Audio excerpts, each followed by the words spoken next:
Donc, dans quelques instants, on va avoir deux groupes d'invités. C'est pour ça qu'il y a des enfants aussi qui sont là, qui restent, parce qu'il va y avoir une entrevue avec les enfants aussi dans quelques instants. Mais avant, est-ce qu'on peut accueillir chaleureusement une femme de Dieu, Evelyne Pinard?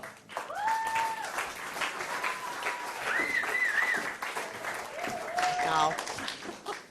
Toujours autant de fan club, première, deuxième réunion. Wow! Merci, Evelyne, d'avoir accepté cette invitation pour ce témoignage.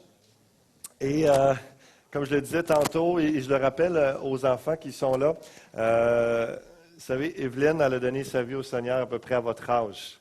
Et plus de 50 quelques années plus tard, elle est encore au Seigneur, pleine de vie, elle aime Dieu et puis elle va témoigner dans quelques instants de sa grâce. Et moi, ça me touchait de voir ce lien-là qui était là. On est béni, gloire à Dieu pour ça. Oui. Et merci Evelyne de venir nous partager un peu ce que Dieu a fait dans ta vie, dans ta famille. Et justement, tu as été élevée dans une famille chrétienne qui était non catholique. À l'époque, c'est rare. Et puis, commence par nous raconter justement comment ton père a connu le Seigneur.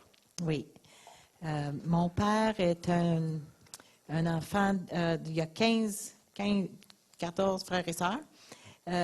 Et il avait une mère qui était très fervente dans sa croyance. Elle allait à l'Église catholique, elle marchait 7 000 avec les enfants pour aller à jeun parce que on ne pouvait pas manger avant de communier. Alors, il marchait la distance et il revenait avant de déjeuner le dimanche matin. Alors, ça montre juste Le zèle. le zèle, oui, qu'ils avaient. Mais son grand-père, la mère de sa mère, avait une rencontre avec quelqu'un quand lui était jeune. Et il a rencontré quelqu'un qui avait lu la Bible et ça l'a tellement touché. Okay. Je sais même pas si mon arrière-grand-père a accepté le Seigneur. Ça, je ne sais pas. Mais il a dit à son petit-fils, mon grand-père, que c'était un livre à chercher, à vraiment accueillir parce que c'était le livre qui contenait la vie. Alors, mon père a cherché à avoir une copie de la Bible. Mon grand-père, c'était juste une journée qu'il avait eu ce contact avec, pas mon grand-père, mais son grand-père. C'était une semence là, que ça a amené à éveiller quelque chose. Oui. Alors, mon père a cherché pendant plusieurs années d'avoir une copie de la Bible. L'Église catholique a dit, vous ne pouvez pas comprendre, alors on ne peut pas vous en envoyer une. Il avait été barré à plusieurs reprises d'avoir une copie. Jusqu'à ce que, quand il avait peut-être 25, 26 ans, il a entendu à la radio quelqu'un qui offrait des Nouveaux Testaments gratuits. Et un jour, je vais vous raconter, les enfants, comment c'est arrivé, ça. Amen. Mais il a écrit pour avoir un Nouveau Testament. Et il l'a reçu, il a commencé à le lire, mais il le lisait à cachette. Il le cachait en dessous de son matelas. Il ne savait pas, mais son frère avait écrit aussi. Puis lui, il cachait son Nouveau Testament l'autre côté, en dessous du matelas. Et tous les deux, ils cachaient leur Nouveau Testament jusqu'à ce qu'un jour, ils ont découvert qu'ils avaient... C'est cocasse, c'est incroyable. Ouais. Et à cause que l'Église qui avait envoyé les Nouveaux Testaments avait maintenant leur adresse, ils sont venus, le pasteur et un invité, un étudiant du Toronto qui est venu passer l'été pour rejoindre la communauté francophone dans le nord d'Ontario. C'était le pasteur Boyd de Sudbury, Oui. Ontario. Oui. Puis là, comme un bon stratège d'évangélisation, il est venu visiter. Qu'est-ce qui est arrivé là, quand il est avec cet étudiant-là? Ton père est en train de travailler? Mon père, il laborait la terre avec des chevaux puis un charrue. Et quand les deux pasteurs sont venus, Le pasteur anglais, Pasteur Boyd, a pris la charrue, puis il a continué de labourer la terre pendant que le français parlait avec mon père Wow. du salut. Puis mon père a accepté le Seigneur. Gloire à Dieu. Et c'était vraiment le témoignage de cet homme de Dieu qui travaillait la terre pour lui sauver du temps. Ton père, c'est un Urtubise. Son père, à lui, c'est Éléazar Urtubise. Oui. Lorsqu'il a vu la conversion de son fils et de sa femme à lui, il était très en colère. Et puis, il s'est passé quelque chose. Peux-tu nous raconter pourquoi il est en colère? Qu'est-ce qui s'est passé? Il était en colère parce que son fils avait rejeté il s'est fait baptiser, alors il avait rejeté le nom qu'il avait donné et il a aussi rejeté toutes ses croyances à lui, selon lui, là. C'était sa perception à lui. Et ma grand-mère avait accepté le Seigneur aussi. Et il a pris une carabine, il l'a mis dans la poitrine de ma grand-mère et il a dit, renonce à ton Jésus ou je te tue. Puis elle a dit, je ne vais jamais renoncer à mon Sauveur. Et il ne l'a pas tué. Heureusement. Il a jeté la carabine à terre et s'est enfermé. Puis il a été rebelle des choses de Dieu tout le long.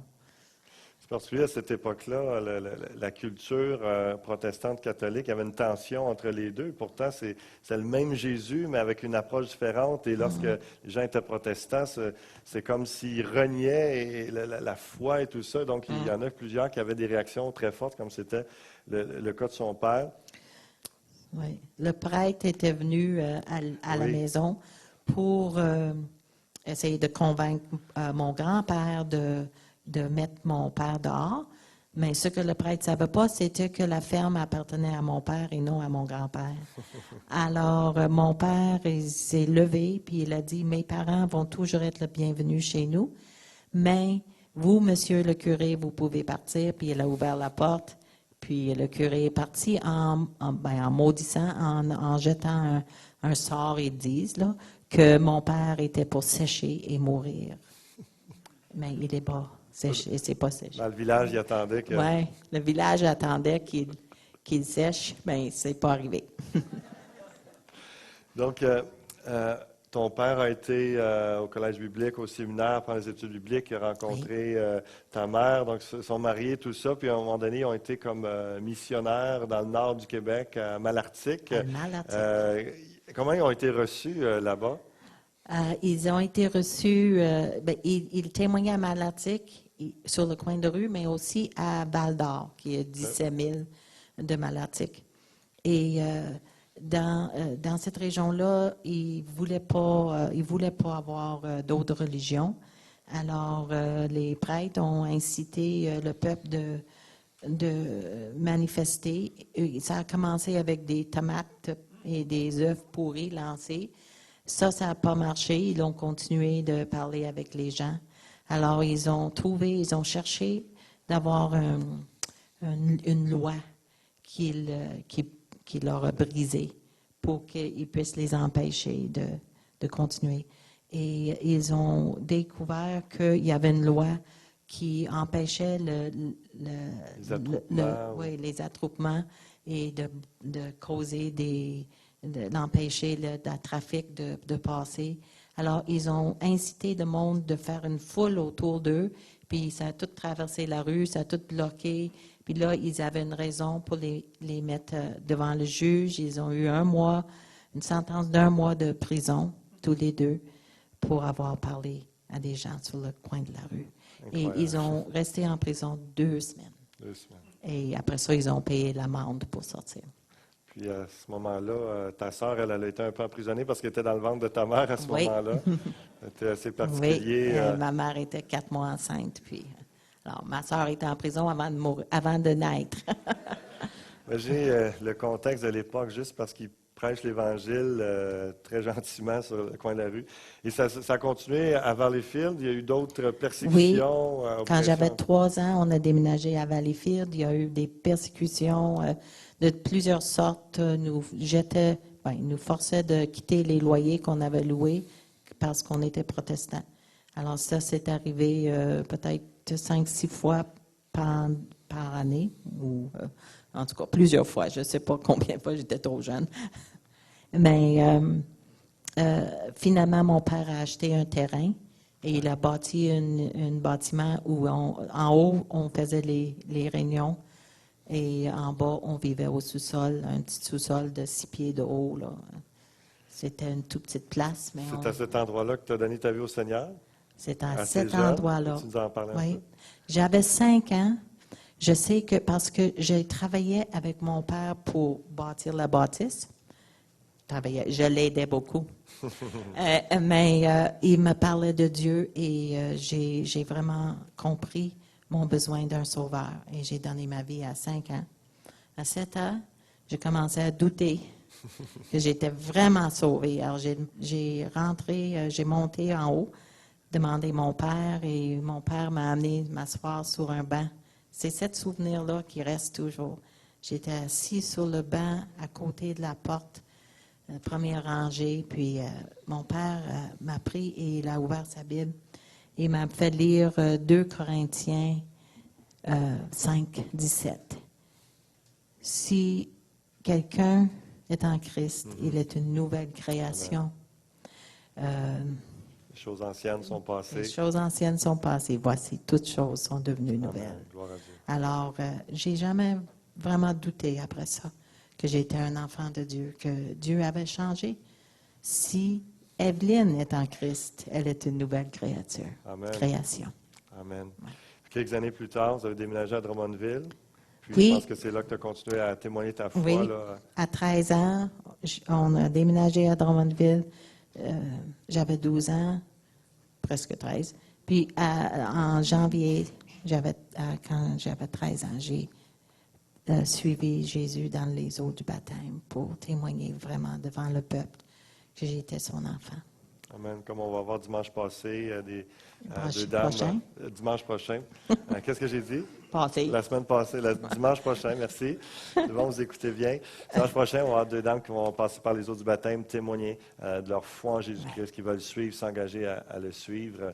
Et toutes ces années à vivre avec le Seigneur, Evelyne, qu'est-ce qui t'a marqué le plus dans ta vie chrétienne? C'est sa fidélité. C'est qu'il a resté avec moi tout le long. Il m'a conduit. Moi, je pensais aller comme missionnaire. J'ai fait mes cours d'infirmière. J'ai fait 3 années d'école biblique. J'ai pas eu de grosses persécutions après qu'on a... à Drummondville, il y en avait un petit peu, mais pas beaucoup. Puis, on était des Anglais. C'était pas trop pire. Mais oui, je sais que Dieu a été fidèle tout le long. Garder ta foi. Tu parlais aussi des tensions qui arrivaient dans le couple Oui. après 17 ans de mariage. Oui, c'est là que j'ai vraiment eu une expérience avec Dieu quand Serge a passé une crise et il a décidé qu'il ne voulait plus être avec moi.